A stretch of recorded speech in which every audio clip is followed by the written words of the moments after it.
जय श्री राधे, जय श्री कृष्ण। आइए प्यारे मित्रों, आज मैं आपको कुछ छोटी छोटी बातें ऐसी बताने वाला हूँ कि उनका हमें सदैव हमेशा हमेशा ध्यान रखना चाहिए।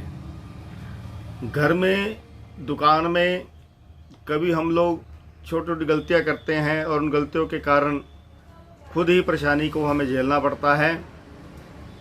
अपनी मनुष्यत को, अपनी गरीबी को, अपनी परेशानी को दूर करने के लिए जो बातें मैं आपको बता रहा हूँ, आप उनका हमेशा ध्यान रखें। यदि ध्यान रखेंगे तो आपके जीवन में यश भी होगा, तरक्की भी होगी और घर में रोग दोष जो कोई न कोई आता रहता है घर के अंदर, उससे भी आपका बचाव होगा। जीवन में छोटी छोटी बातें हैं, ज़्यादा लंबी चौड़ी बातें नहीं, और आप इनका पालन कर सकते हो। पहली बात तो ये कि आप घर में जब भी झाड़ू लगाते हैं, झाड़ू लगाने के बाद उस झाड़ू को रखते समय पटकना नहीं चाहिए, क्योंकि झाड़ू को लगाने के बाद अक्सर क्या होता है कि माताएं बहनें झाड़ू को पटक के नीचे फेंकती हैं। पहली बात तो झाड़ू को कभी पटकना नहीं चाहिए। और दूसरा, सप्ताह में एक बार किसी भी दिन नमक डाल करके पानी में उसका पोंछा जो है घर में अवश्य लगाना चाहिए। नंबर 3, कभी भी भूलकर बेडरूम में बाथरूम ना बनाएं, और बेडरूम में बाथरूम बनाएंगे तो ये दोष है। यदि बनाते हैं तो उसका दरवाज़ा हमेशा बंद करके रखें। नंबर 4, यदि पूजा के वक्त कोई मेहमान आ जाता है जिसके आने से आपको प्रसन्नता होती है, तो आप ये समझें कि आपके लिए ये एक शुभ समय है और आपके ऊपर भगवान की कृपा हो रही है।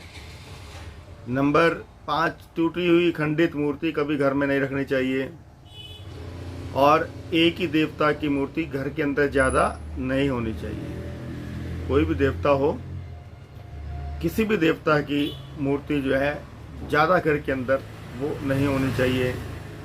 धार्मिक पुस्तक यदि पढ़ते समय वो फट जाती है, खंडित हो जाती है, तो उसको आप जल में प्रवाहित कर दें।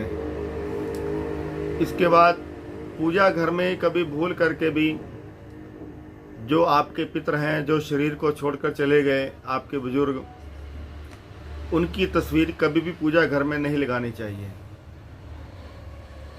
इसके बाद एक बात और नोट करें कि घर के अंदर एक से ज़्यादा पूजा घर में शंख नहीं होने चाहिए।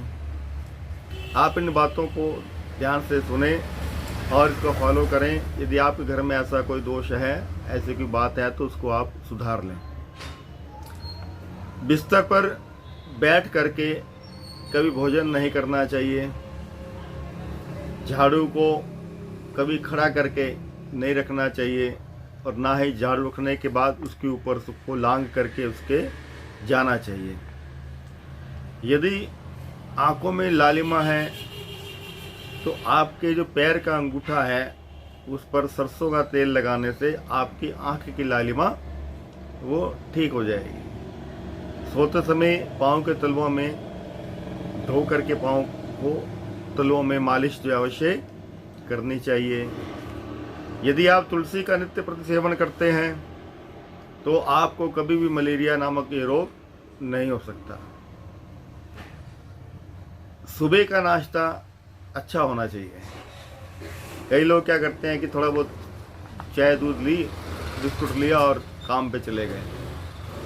जो ऊर्जा, जो एनर्जी सुबह के नाश्ते से मिलती है पूरे दिन के कार्य करने की, यदि वो आप चाहें कि वो एनर्जी हमको मिले, तो इसके लिए आपको सुबह नाश्ता अच्छा करना चाहिए, डट कर करना चाहिए।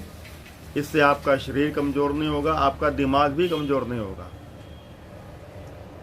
सोते समय या वैसे भी चलते बैठते उठते समय कभी भी श्वास जो है मुख से नहीं लेना चाहिए, इससे आयु कम होती है।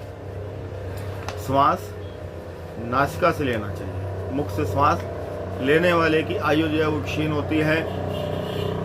अक्सर ये देखा है कि किचन में रसोई घर में फैशन के दौर के हिसाब से लोग जो है चलते हैं और रसोई घर में काले रंग की स्लैब जो है लगाते हैं।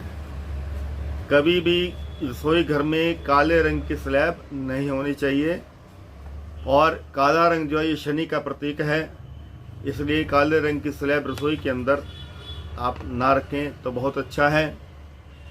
उसके बाद कभी किचन के अंदर मंदिर ना बनाएं। कोई भी देवी देवता का मंदिर हो आप भूल करके भी किचन के अंदर ना बनाएं।